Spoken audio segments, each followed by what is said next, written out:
Bueno, ahora vamos a concentrar nuestra atención en las transformaciones ortogonales bidimensionales, es decir, transformaciones ortogonales en espacios euclidianos de dimensión 2. Concretamente vamos a considerar transformaciones ortogonales en el plano R2. Entonces, primero vamos a describir dos tipos de transformaciones ortogonales en el plano R2. Y después vamos a ver que en realidad cualquier transformación ortogonal en el plano es necesariamente de alguno de esos dos tipos que vamos a describir ahora. El primer tipo son las rotaciones, a las cuales hemos hecho alguna referencia ya cuando hablamos de operadores diagonalizables. Para cada número real θ, indicamos con R sub θ a la rotación de ángulo θ alrededor del origen. La rotación en el plano alrededor del origen de ángulo θ. Entonces, θ es un ángulo que está fijo. Entonces, lo que hace R sub θ es a cada vector del plano lo gira el ángulo θ alrededor del origen. Si θ es positivo, por convención, el giro es en sentido antihorario, contrario al sentido de giro de las agujas del reloj. Y si θ es negativo, se considera que el sentido de la rotación es el sentido horario. Entonces, por supuesto que la rotación deja fijo al vector nulo, ¿no? El vector nulo queda fijo, y después lo que hace, como decíamos, es a cada vector del plano lo gira un ángulo θ. Entonces se cumple esta condición, también, eso es fácil ver, cualquiera sean los vectores b y w en R2, la distancia entre b y w, digamos, si consideramos este dibujo, si este es el vector b y este es el vector w, la distancia entre ambos vectores viene a ser, por definición, la norma de este vector, b menos w. Ciertamente que si tanto el vector b como w lo giramos un ángulo θ, el ángulo θ que sea, bueno, esta distancia se va a conservar. Eso está claro por el dibujo. Con lo cual se cumple esta condición. La norma de b menos w va a ser igual a la norma del rotado de b menos el rotado de w. Entonces, recordando el teorema ese teorema que vimos al estudiar transformaciones ortogonales en espacios euclidianos generales, vimos que cuando una función cumplía esta condición y cumplía esta condición, es decir, que dejaba fijo el vector nulo y conservaba las distancias entre los vectores, entonces esa función obligatoriamente daba una transformación ortogonal. Es decir, era lineal y conservaba la norma. Entonces, toda rotación en el plano es una transformación ortogonal. Si indicamos con IJ a la base canónica de R2, nos fijamos en este dibujo, entonces cuando aplicamos la rotación al versor I, bueno, el versor I va a girar un ángulo θ y el versor J va a girar el mismo ángulo θ. Si θ es positivo, bueno, en este dibujo consideramos un θ positivo. Ya sea positivo o negativo el θ, al aplicar la rotación al versor I, lo que obtenemos es este versor, coseno de θ por I más seno de θ por J, como lo vemos en este dibujo. Y al rotar el versor J, el ángulo θ, lo que obtenemos es menos seno de θ por I más coseno de θ de J. Eso también lo vemos en el dibujo.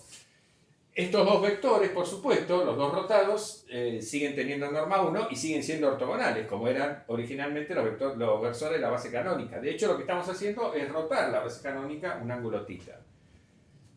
Y a partir de aquí, entonces, concluimos que la matriz de la rotación en la base canónica de R2 está dada de esta manera. La primera columna son las coordenadas del transformado del versor I en la base canónica, y la segunda columna son las coordenadas del transformado del versor J en la misma base canónica.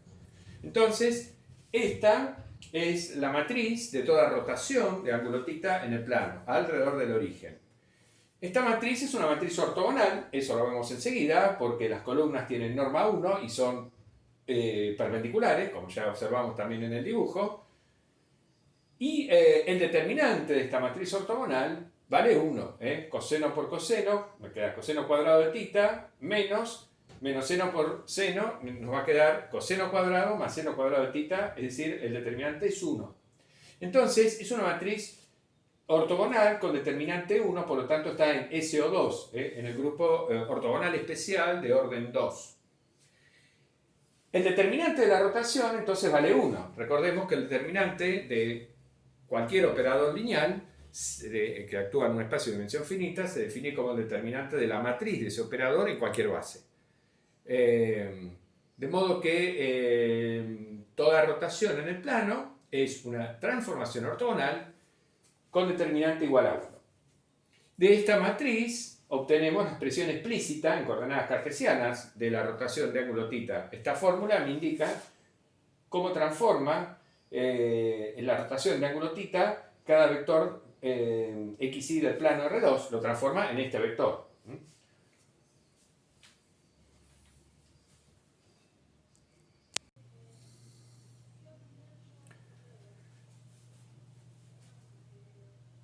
Describamos nuevamente la expresión de la rotación en el plano en coordenadas cartesianas. Esto que ya habíamos visto en la pizarra anterior. Observemos lo siguiente. Supongamos que definimos una transformación de R3 a R3 en la siguiente forma. T en B, coseno de θ por B, más seno de θ, producto vectorial K por B. Es decir, consideramos el espacio vectorial R3, consideramos la base canónica formada por los versores I, J, K en ese espacio vectorial R3 y definimos una función de R3 a R3 que transforma cada vector B de R3 en un vector de R3 mediante esta fórmula. Acá lo que tenemos es el producto vectorial del versor K por el vector B. El vector K está fijo, por supuesto, el vector B es variable, pero acá hacemos el producto vectorial de K por B, que está perfectamente bien definido porque estamos en R3.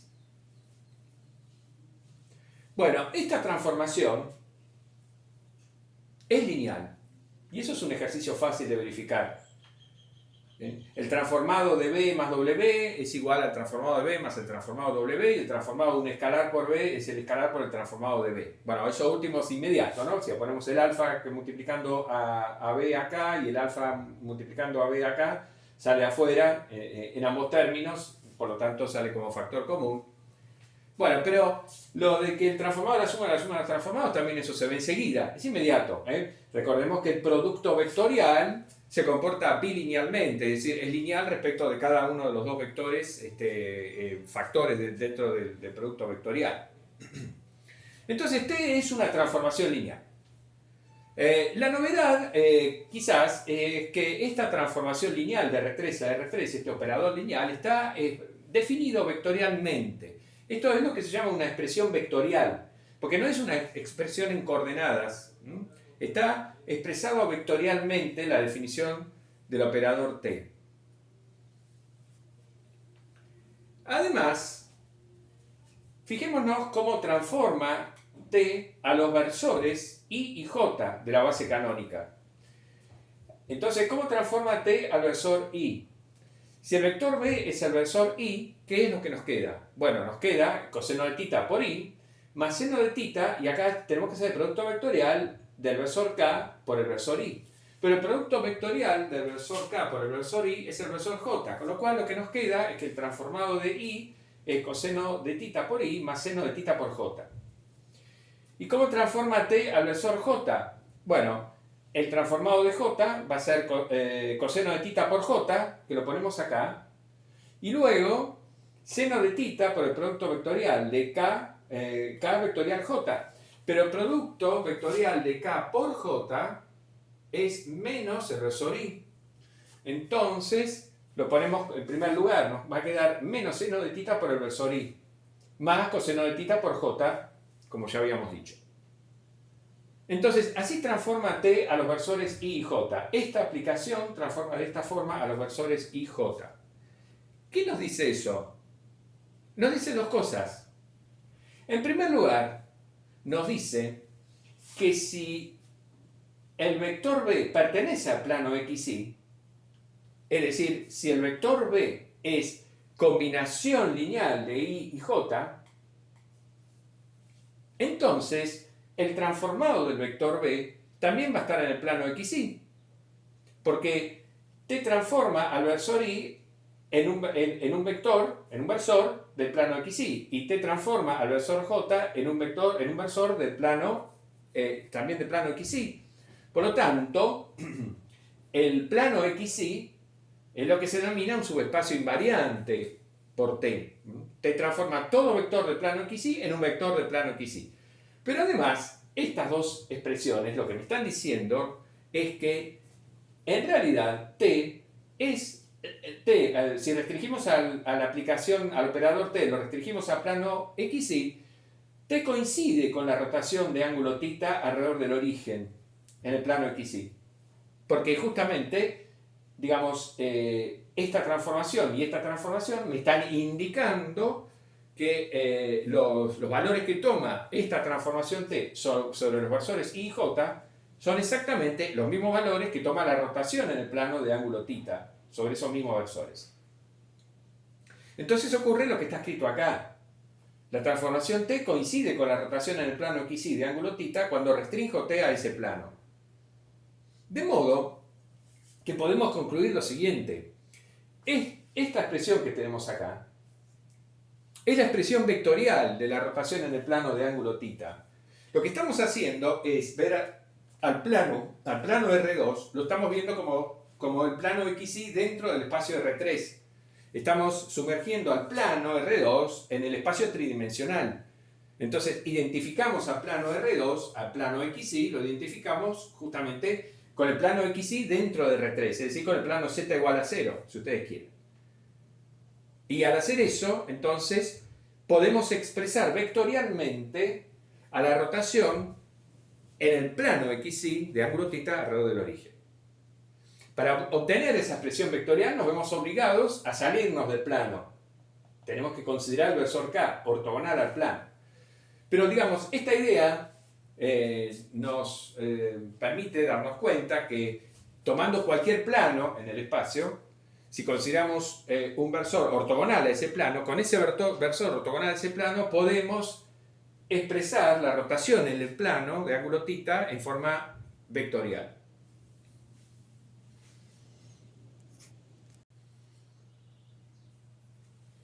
El otro tipo de transformaciones ortogonales en el plano que vamos a considerar son las reflexiones o simetrías respecto de rectas que pasan por el origen. Entonces, si L es una recta en el plano R2 que pasa por el origen, por el 0, 0, vamos a indicar con S sub L a la reflexión o simetría respecto de esa recta L. ¿Cómo trabaja S sub L? Bueno, si esta es la recta L, acá tenemos el origen, no dibujo los ejes coordenados para no sobrecargar la escritura para el dibujo, pero digamos, si esta es la recta L, entonces si tomamos cualquier vector B en el plano, ¿no?, su reflejado respecto de esta recta L es S sub L de B, es este vector. Lo que hace S sub L es mandar a cada vector a su simétrico respecto de la recta L. Dentro del plano, no nos salimos del plano. Lo que vamos a hacer a continuación es obtener la expresión vectorial de esta transformación. Vamos a hacer eso primero, digamos, vamos a hacer al revés de como hicimos con las rotaciones. Primero vamos a obtener la expresión vectorial y después nos vamos a fijar cuál es la expresión en coordenadas cartesianas. Bien, entonces, para obtener la expresión vectorial tomamos un versor n ortogonal a la recta L, en el plano R2, por supuesto. Hay solamente dos versores, ¿no? Digamos, tenemos dos elecciones posibles porque estamos en un espacio de dimensión 2. Entonces, tomamos cualquiera de los dos versores ortogonales a la recta L. ¿Qué observamos en el dibujo? ¿Qué nos sugiere el dibujo?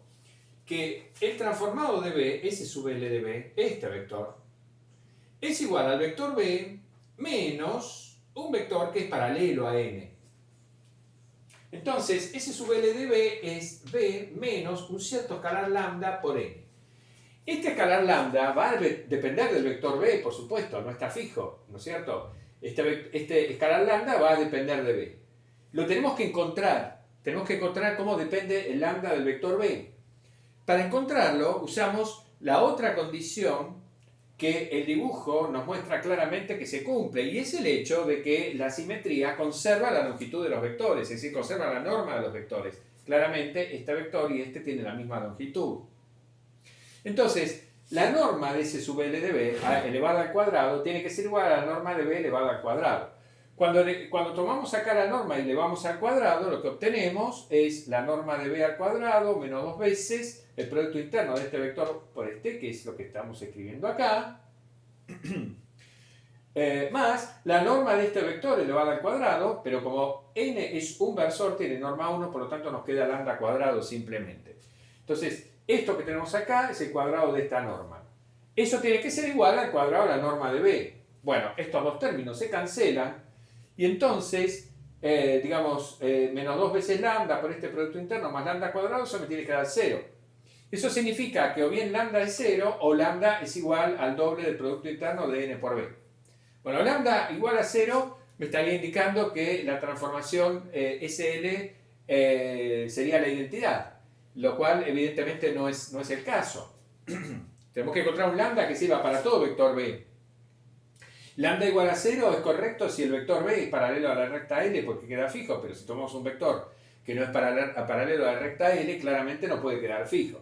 Entonces la única opción razonable es esta que debemos tomar. Bueno, y efectivamente entonces en consecuencia concluimos, tomando lambda igual a 2 veces por el producto interno de n por b, que esta es la expresión vectorial de la reflexión S sub L.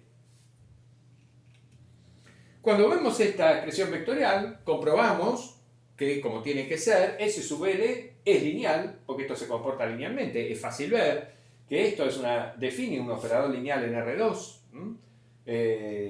Por la bilinealidad del producto interno, sale enseguida a ver que SL efectivamente es lineal. Y además conserva la norma. Bueno, eso que conserva la norma lo podemos verificar nuevamente, pero no es necesario porque de hecho justamente hemos encontrado este escalar precisamente para que la norma se conserve. Entonces es una transformación ortogonal en R2.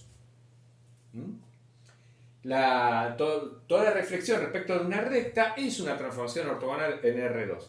También comprobamos que si tomamos un vector b que es paralelo a la recta L, es decir, un vector b que está sobre la recta L, entonces S sub L lo deja fijo, naturalmente, porque si L es paralelo a la recta L, si el vector b es paralelo a la recta L, es ortogonal al versor n, porque n es ortogonal a L, por lo tanto este producto me da 0, y por lo tanto SL en b es igual a b.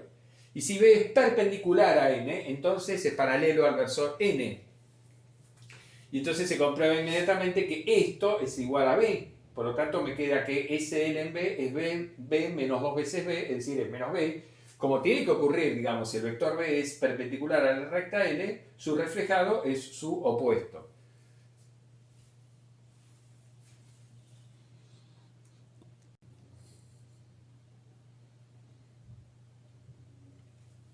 Busquemos ahora la expresión explícita en coordenadas cartesianas de la reflexión respecto de la recta L que venimos discutiendo. Supongamos que alfa es el ángulo que la recta L forma con el versor I, es decir, con el semieje positivo de la abscisa, ¿no? Como indica el dibujo, tenemos el plano R2, tenemos la recta L que pasa por el origen. Supongamos que alfa es el ángulo que la recta L forma con el semieje positivo de abscisas, es decir, con el versor I. Y consideremos estos dos vectores, B y W. El vector B, coseno de alfa por I más seno de alfa por J, es ni más ni menos que el vector obtenido al rotar el versor I alrededor del origen, el ángulo alfa. Por lo tanto, el vector B, claramente, está sobre la recta L. Y el vector W es la rotación del versor J, el ángulo alfa, este mismo ángulo alfa, alrededor del origen. Por lo tanto, W es ortogonal a la recta L. En consecuencia, la reflexión del vector B va a ser el mismo vector B, porque B es paralelo a la recta L. Y la reflexión de W va a ser menos W por ser W ortogonal a la recta L. Bien, de estas dos igualdades obtenemos o deducimos que la matriz de S sub L, ya sabemos que S sub L es lineal, ya sabemos que es una transformación ortogonal, de hecho, la matriz de S sub L en esta base B, formada por estos dos vectores B y W, es esta matriz entonces, porque deja el vector B fijo y al vector W lo manda a su opuesto. De estas dos ecuaciones obtenemos que esta es la matriz de la reflexión respecto de la base B. Entonces, la matriz de S sub L en la base canónica la obtenemos utilizando la fórmula conocida que vincula las matrices de un mismo operador lineal en bases distintas del espacio. Esta es la fórmula. La matriz de SL en la base B ya la tenemos. Entonces la matriz de S sub L en la base canónica es la matriz de cambio de B a la canónica es la matriz de S sub L en la base B por la inversa de esta matriz. Esa es la fórmula que conocemos. Bien, ¿cuál es la matriz de cambio de B a la canónica? Bueno, la tenemos de acá. La primera columna son las coordenadas del vector B en la base canónica, coseno de alfa, seno de alfa, y la segunda columna, las coordenadas W en la base canónica, menos seno de alfa, coseno de alfa. Esta matriz ya la tenemos, y esta matriz es la inversa de esta. Pero esta es una matriz ortogonal, ya sabemos que esta es una matriz ortogonal, ya la vimos, hemos caracterizado a todas las matrices ortogonales, y de hecho comprobamos inmediatamente que es ortogonal. Entonces, la inversa de esta matriz es su traspuesta. Lo que va acá es la traspuesta de esta matriz. Bueno, ¿qué obtenemos al efectuar este triple producto matricial?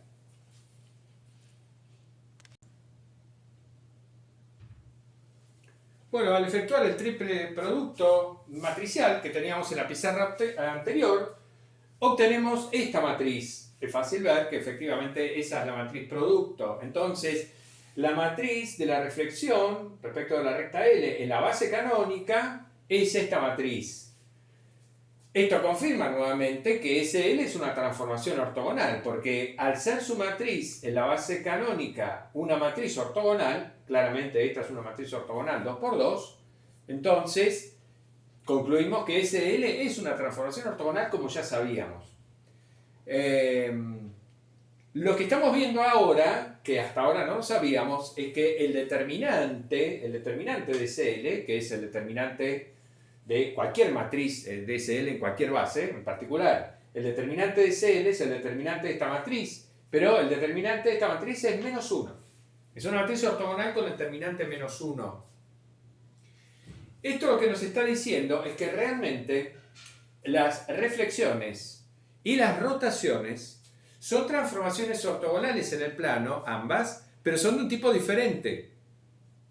Porque una rotación tiene siempre determinante 1 y una reflexión tiene siempre determinante menos 1. Entonces, claramente son transformaciones ortogonales, pero de dos tipos diferentes.